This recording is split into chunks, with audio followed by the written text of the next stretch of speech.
Untuk mengenang jasa arwah para pahlawan mendahului kita, mari sama-sama kita membacakan surah Al-Ikhlas dalam hati masing-masing. Hening kita dimulai.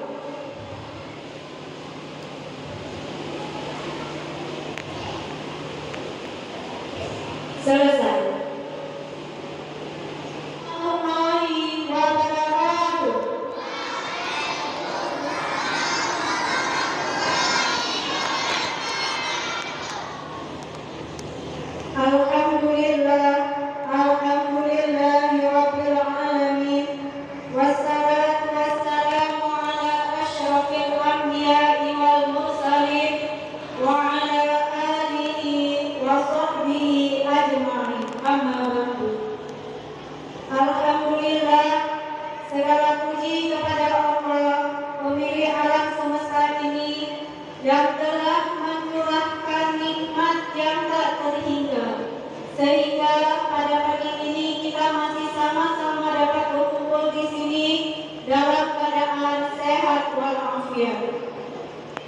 Salawat dan salam tidak lupa pula kita alamatkan kepada Nabi Muhammad Sallallahu Alaihi Wasallam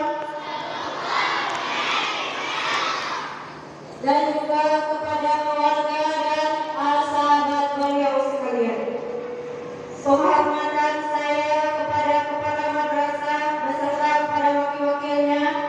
Penghormatan saya kepada seluruh guru di Minang Kota Banda Aceh ini, kepada staf PU, kepada ustaz-ustazah semuanya, dan yang sangat dibanggakan anak-anak ibu semuanya dari kelas 1 hingga kelas 6. Baiklah, pada kesempatan yang telah diamanahkan ini, saya ingin sedikit menyampaikan tentang keistimewaan Nabi Muhammad.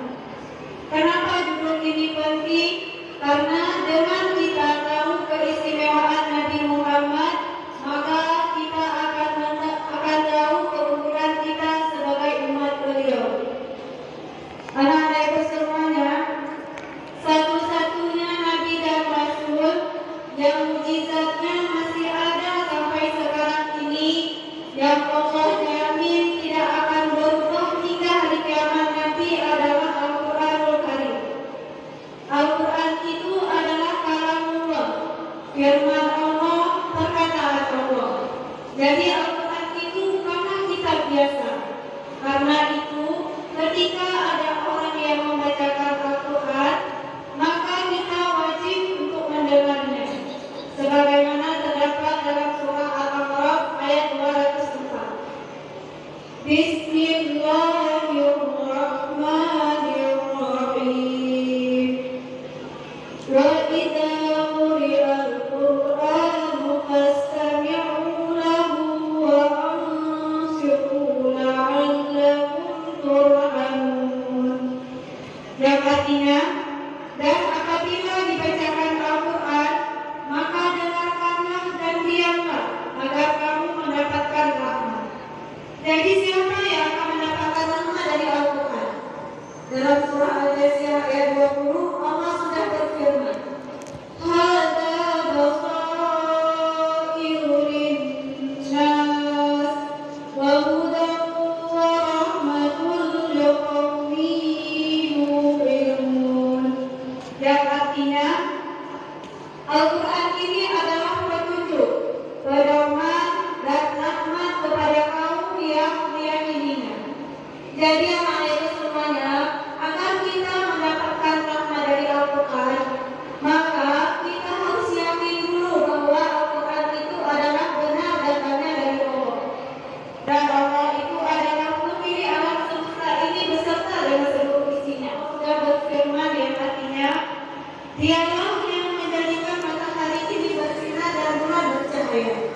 Dialah pula yang telah menetapkan tempat orbitnya masing-masing, sehingga kamu dapat mengetahui bilangan tahun dan perhitungan waktu. Allah tidaklah menciptakan dan demikian itu melainkan dengan benar. Dia menjelaskan tanda-tanda kebesarannya kepada kaum yang mengetahui. Berdasarkan ayat tersebut, Allah jelas telah membedakan bahwa matahari itu bersinar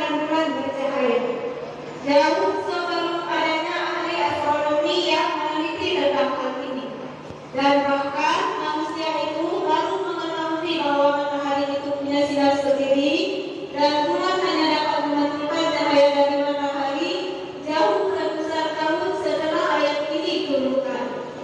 Kemudian begitu juga tentang orbit.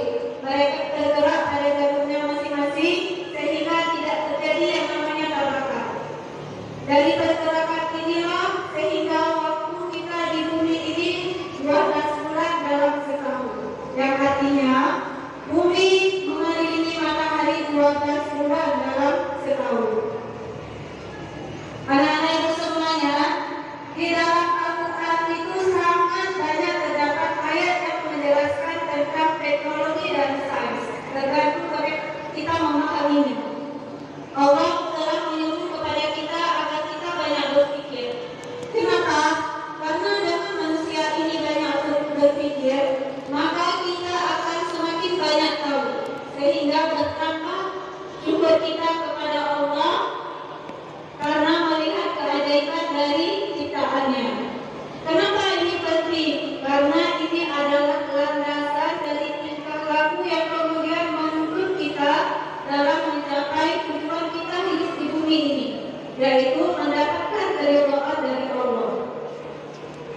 Karena itu, Ibu ingin mengajak kita sebagai umat Nabi Muhammad yang memiliki banyak keunggulan dibandingkan dengan umat sebelumnya agar dapat mengambil inspirasi dari Al-Quran, yaitu jadilah penemu. Buatlah sesuatu yang belum ada, carilah solusi dari masalah sehari-hari, usahakan membaca Al-Quran setiap hari dan juga memahami maknanya. Sehingga dengan begitu kita telah melaksanakan wasiat dari Nabi Muhammad. Insya Allah dari kalian nanti akan lahir generasi yang kuat dari segi iptek dan imtak, yang merupakan dua hal penting yang sangat dibutuhkan umat Islam sekarang ini agar kita tidak lagi dijajah oleh bangsa yang lain.